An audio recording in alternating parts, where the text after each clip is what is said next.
In the sport of harness racing, the horse known as a standard bred pulls its driver in a sulky. A sulky is a cart on two wheels that attaches to each side of the horse's harness. It has to be sturdy enough to withstand the rough ride, but it also has to be lightweight so that it won't slow the horse down.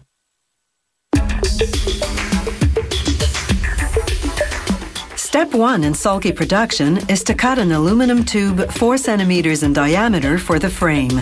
Most of the parts are aluminum because it's a lightweight metal. Using a manually operated tube bender, workers shape the angles of the sulky's shaft, the piece that attaches to the harness. Now they weld together the 8 aluminum parts that make up the sulky's frame. All this welding takes approximately 2.5 hours. Once that's done, they insert the shaft into the bridge on which the driver sits, making sure they align with each other. Next come the clamps, 7.5 centimeter long steel pieces with a hole on each end. They fasten certain non-welded parts of the sulky together. Each clamp starts off straight. A worker mounts it on the machine called the bender, then pulls a lever almost 360 degrees to curve it.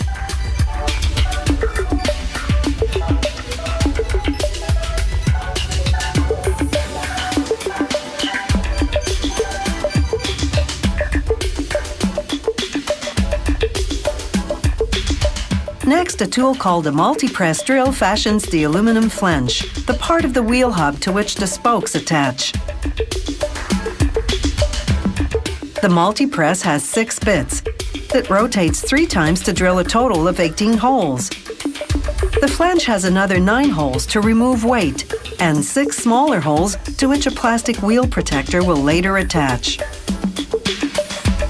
Now they position the flange on the aluminum hub and hammer it on snugly. They do this using a tool called a punch to avoid leaving impact marks. Next, a sleeve goes inside the hub and a bearing goes in between the two. Again, with the help of a punch, they knock on the bearing snugly. Finally, they install a cap to prevent dust from getting in and causing damage. The hub is now complete, and it took only about 5 minutes to assemble. Now they attach aluminum spokes, 18 of them, on each side of the wheel. Every spoke attaches to the flange on one end and to an aluminum rim on the other. Workers hand tighten the nipple on the rim end of each spoke. The nipples are made of brass because it resists rust quite well. It's essential to tighten all the nipples equally to ensure the wheel will be properly aligned. After tightening them further with a screwdriver, on goes some rim tape, then the tube and tire. They pump up the tube with up to 35.5 kilograms of air. Then they install a plastic protector disc. This prevents competing horses from putting their hooves through the spokes.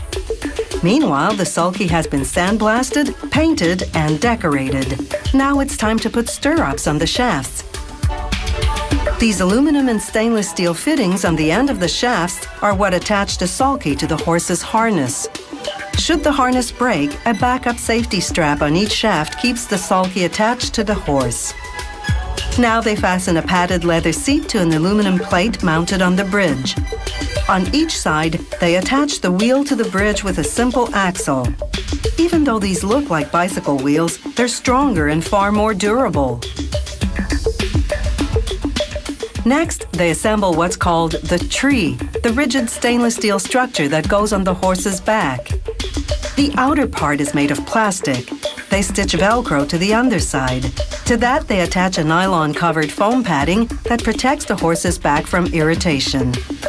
The finished harness with all its hooks and turrets weighs 4.5 kilograms. It's taken 20 hours to make. This is what's called a quick hitch fitting. It hooks onto the fitting on the end of each shaft, tying the sulky to the horse's harness. A sulky takes 40 hours to assemble. It weighs between just 23 and 28 kilograms. Harness racing is one of the few sports where being a lightweight is key to a good track record.